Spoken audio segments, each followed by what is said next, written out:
السلام عليك يا رسول الله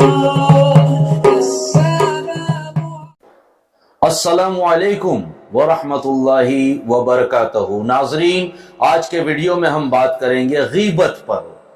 یہ بہت ہی بڑا گناہ ہے اور اللہ تبارک و تعالی اور اس کے پیارے حبیب صلی اللہ علیہ وسلم کے نزدیک یہ ناپسندیدہ اعمال ہے اور دنیا اور آخرت میں جہنم کا یہ ذریعہ بنے گا، اللہ کی ناراضگی کا بھی۔ آئیے اسلام کی روشنی میں جانتے ہیں کہ نبی کریم صلی اللہ علیہ وسلم نے اس کے بارے میں کیا فرمایا۔ غیبت، کسی کو غائبانہ برا کہنا، اگر وہ ہمارے سامنے نہیں ہے پھر بھی ہم اسے برا کہتے ہیں، اس کو کہتے ہیں غائبانہ برا کہنا۔ پیٹھ پیچھے اس کا کوئی عیب بیان کرنا یا غیبت کرنا، یعنی ہمیں کسی کی کوئی برائی یا عیب پتہ چلا اور وہ شخص یہاں نہیں ہے لیکن ہم کسی تیسرے سے یہ بات کرتے ہیں تو یہ غیبت کہی جائے گی۔ چنانچہ ایک حدیث میں ہے کہ حضور صلی اللہ علیہ وسلم نے صحابہ کرام سے فرمایا کہ کیا تم لوگ جانتے ہو کہ غیبت کیا چیز ہے؟ صحابہ نے کہا کہ اللہ اور اس کے رسول صلی اللہ علیہ وسلم زیادہ جانتے ہیں، زیادہ جاننے والے ہیں۔ تو حضور صلی اللہ علیہ وسلم نے ارشاد فرمایا کہ تمہارا اپنے بھائی کی ان باتوں کو بیان کرنا جن کا وہ ناپسند سمجھا جاتا ہے، یہ غیبت ہے۔ اس بات کو کسی دوسرے کے سامنے بیان کرنا جو ناپسندیدہ سمجھا جاتا ہو، اگر اس کو بیان کیا تو وہ غیبت ہوتی ہے۔ تو صحابہ نے عرض کیا، یا رسول اللہ صلی اللہ علیہ وسلم، یہ بتائیے کہ اگر میرے اس بھائی نے واقعی میں وہ باتیں موجود ہوں تو کیا ان باتوں کا ذکر کرنا بھی غیبت کہلائے گا؟ یعنی اس میں کچھ برائیاں موجود ہوں تو وہ اگر میں دوسرے کو کہوں، الرٹ کروں، تو کیا یہ بھی غیبت ہوگی؟ اس کے بارے میں آقا صلی اللہ علیہ وسلم نے فرمایا کہ اگر اس کے اندر وہ باتیں واقعی ہوں گی جب بھی تو تم ان کی غیبت کرنے والے کہلاؤ گے۔ اگر آپ میں برائی ہی نہیں ہے تو پھر میں آپ کی برائی کیوں بنا کر کے پیش کروں گا؟ تب تو غیبت نہیں ہوگی۔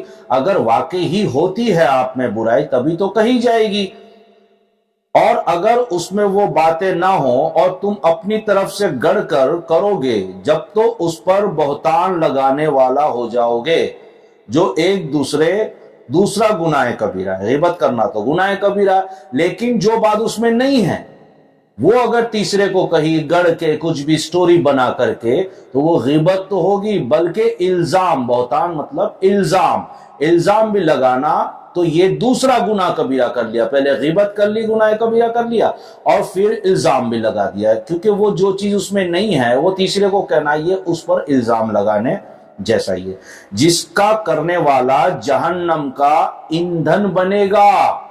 جیسے گیس چلتا ہے نا، گیس کے باٹلے سے، یا چولہا جلتا ہے لکڑیوں سے یا گھاسلیٹ سے، تو جہنم کو جلانے کے لیے ایسے لوگوں کو ڈالا جائے گا جنہوں نے غیبت کی، چغل خوری کی اور کسی پر الزام ڈالا۔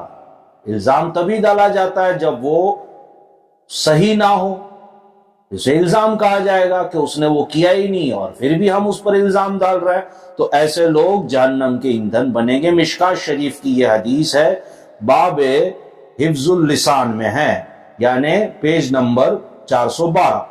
یاد رکھیں کہ غیبت اتنا بڑا گناہ ہے کہ حضور صلی اللہ علیہ وسلم نے یہاں تک فرمایا، کیا فرمایا؟ الغیبت اشد من الظن، الغیبت اشد من الظن۔ اس کا مطلب کیا ہے؟ غیبت زنا سے بڑا گناہ ہے۔ ابھی تک تو ہم یہی سمجھ رہے تھے کہ زنا سے بڑا شاید کوئی گناہ ہی نہیں ہے، کفر کے علاوہ زنا ہی ہوگا، لیکن یہاں نبی کریم صلی اللہ علیہ وسلم نے فرمایا، مشکات شریف کی حدیث ہے، پیج نمبر 415 میں، باب حفظ اللسان میں ہے۔ نبی صلی اللہ علیہ وسلم نے فرمایا، الغیبت اشد من الظن، غیبت زنا سے بڑا گناہ ہے۔ حضور صلی اللہ علیہ وسلم کا یہ بھی ارشاد ہے کہ میں نے معراج کی رات میں کچھ لوگوں کو اس حال میں دیکھا کہ وہ جہنم میں اپنے ناخنوں سے اپنے چہروں کو خرچ خرچ کر نوچ رہے تھے۔ جب آپ معراج تشریف لے گئے اللہ تبارک و تعالی سے ہم کلامی کا شرف حاصل کرنے کے لیے، تو آپ نے جاتے ہوئے جہنم یعنی دوزخ نرک میں ایسے لوگوں کو دیکھا جو اپنے ہی ہاتھوں کے ناخن سے اپنا چہرہ خرچ خرچ کے ماں سے نکال رہے تھے۔ نبی کریم صلی اللہ علیہ وسلم نے فرمایا کہ میں نے دیکھا کہ خرچ خرچ کر وہ لوگ نوچ رہے تھے اپنے ہی چہرے کو، تو میں نے حضرت جبرائیل علیہ السلام، یہ فرشتے ہیں جو ان کے ساتھ میں تھے، حضرت جبرائیل علیہ السلام سے پوچھا کہ یہ کون لوگ ہیں؟ تو انہوں نے بتایا کہ یہ وہ لوگ ہیں جو دنیا میں لوگوں کی غیبت اور آبرو ریزی کیا کرتے تھے۔ یہ وہ لوگ ہیں جو غیبت کیا کرتے تھے اور لوگوں کی عزت اتارا کرتے تھے، انہیں ذلیل کیا کرتے تھے۔ یہ وہ لوگ ہیں، اسی لیے بچیے۔ یہ حدیث کا حوالہ دے دوں، احیاء العلوم جلد 3 صفحہ 141 پر ہے۔ یاد رکھو کہ پیٹھ پیچھے کسی آدمی کی ان باتوں کو بیان کرنا جن کو وہ پسند نہیں کرتا یا غیبت ہے، یعنی میں کسی چیز کو پسند نہیں کرتا ہوں، یہ آپ کو پتا ہے، لیکن آپ نے تیسرے کو وہی چیز کے بارے میں بتایا تو یہ غیبت ہے، خواہ اس کا کوئی ظاہری عیب ہو یا باطنی، باہر کا کوئی عیب ہو یا اندرونی عیب ہو، اس کا پیدائشی عیب ہو یا اس کا اپنا پیدا کیا ہوا عیب ہو۔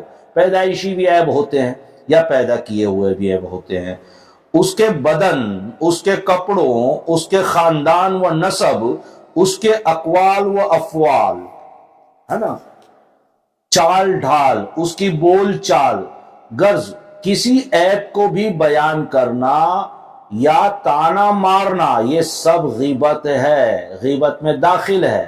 دیکھیے اس کی اچھائی تو آپ یقیناً بیان کیجئے، یہ ثواب ہے، لیکن اس کے چال ڈھال، کپڑے وغیرہ، خاندان، نام یا جو بھی چیزیں ہیں، اگر وہ اس میں عیب والی چیزیں ہیں، برا ہے، تو اس کو بھی کسی تیسرے کو کہنے کا مطلب ہوگا غیبت۔ لہذا اس غیبت کے گناہ سے ہر مسلمان مرد اور عورت کو بچنا لازم اور ضروری ہے، جیسے کہ قرآن مجید میں اللہ تبارک و تعالی نے فرمایا، اور ایک دوسرے کی غیبت نہ کرو، میں ترجمہ کہہ رہا ہوں، اور ایک دوسرے کی غیبت نہ کرو۔ کیا تم میں کوئی یہ پسند کرے گا کہ آپ اپنے مرے ہوئے بھائی کا گوشت کھائے؟ اللہ تعالیٰ قرآن مجید میں فرماتا ہے، جس کا ٹرانسلیشن ہے کہ ایک دوسرے کی غیبت نہ کرو، اور کیا تم پسند کرو گے کہ کوئی تمہارا اپنے بھائی کا گوشت کھائے؟ یہ پسند کرو گے نہیں نا، اللہ تعالیٰ نے فرمایا، تو تمہیں یہ گوارا نہ ہوگا۔ مطلب یہ ہے کہ غیبت اس قدر گناہ ہے، گھنونا گناہ ہے، جیسے اپنے مردہ بھائی کا گوشت کھانا ہو۔ غیبت کرتے وقت یہ دھیان میں رکھیے کہ جو میں غیبت کر رہا ہوں دراصل اپنے مردے بھائی کا گوشت کھا رہا ہوں، سمجھ گئے،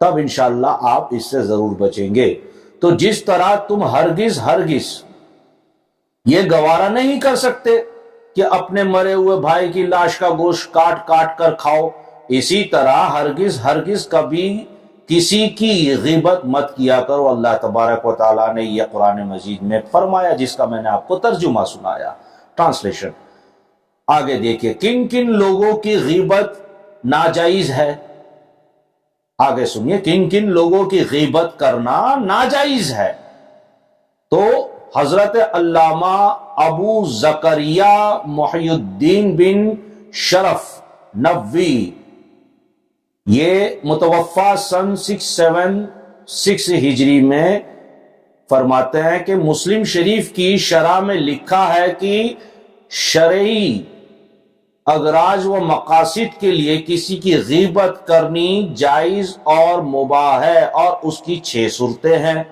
پہلی صورت، مظلوم کا حاکم کے سامنے کسی ظالم کے ظالمانہ عیبوں کو بیان کرنا تاکہ اس کی داد رسی ہو سکے، یعنی ایک مظلوم ہے، وہ بادشاہ کے پاس گیا اور اس نے کہا کہ مجھ پر فلانے نے ظلم کیا، وہ ایسا ایسا ایسا ایسا ایسا ہے، تب جا کے تو بادشاہ کوئی ایکشن لے پائے گا، تو یہ غیبت نہیں ہوگی۔ کسی شخص کی برائی کو روکنے کے لیے کسی صاحب اقتدار کو سامنے اس کی برائی کو بیان کرنا تاکہ وہ اپنے روب دباؤ سے اس شخص کو برائی سے روک دے۔ بہت سے لوگ ہمارے معاشرے میں ہوتے ہیں جس سے کچھ لوگ ڈرتے ہیں۔ اب ڈرنے والا اگر برائی کرتا ہے تو ہمیں چاہیے کہ ہم ایسے آدمی کو بولے جس سے وہ ڈرتا ہے، ایسے آدمی کو کہنا کہ فلاں فلاں فلاں جو ہے وہ برائی کرتا ہے، تاکہ وہ آدمی اپنے رباب سے اس کو ڈرا دے اور سامنے والا برائی کرنا چھوڑ دے۔ ایسے حالات میں وہ سامنے والے کی اگر عیب بھی ہے، برائی بھی ہے، تو وہ اس کو کہہ سکتے ہو کہ وہ دھمکی دے کر یا اپنا دبدبا اس پر قائم کر کے اس کی برائی کو وہ ختم کر سکتا ہو۔ ایسے آدمی پر وہ برائی کر سکتے ہیں سامنے والے کی۔ تیسرا، مفتی کے سامنے فتویٰ طلب کرنے کے لیے کسی کے عیبوں کو پیش کرنا۔ اب مفتی صاحب کے پاس گئے ہیں کسی کے بارے میں فتویٰ لینے کے لیے، تو جس کے بارے میں لینے گئے ہیں اس کے بارے میں بتانا پڑے گا۔ سمپل ہے، جیسے پولیس اسٹیشن میں جائیں گے کمپلین کرنے کو تو سب کچھ بتانا پڑے گا، اچھائی بھی برائی بھی ہر چیز، تو اس کو عیب نہیں کہا جائے گا، تبھی تو مفتی صاحب فتویٰ دے پائیں گے نا، پوری دلیل سنیں گے۔ چوتھا، مسلمانوں کو شر و فساد اور نقصان سے بچانے کے لیے کسی عیب کو بیان کرنا، یعنی مسلمانوں کو فتنہ فساد دنگا وغیرہ سے بچانے کے لیے۔ مثلا آگے بھی ہیں، جھوٹے راویوں، جھوٹے گواہوں، بد مذہبوں کی گمراہیوں، جھوٹے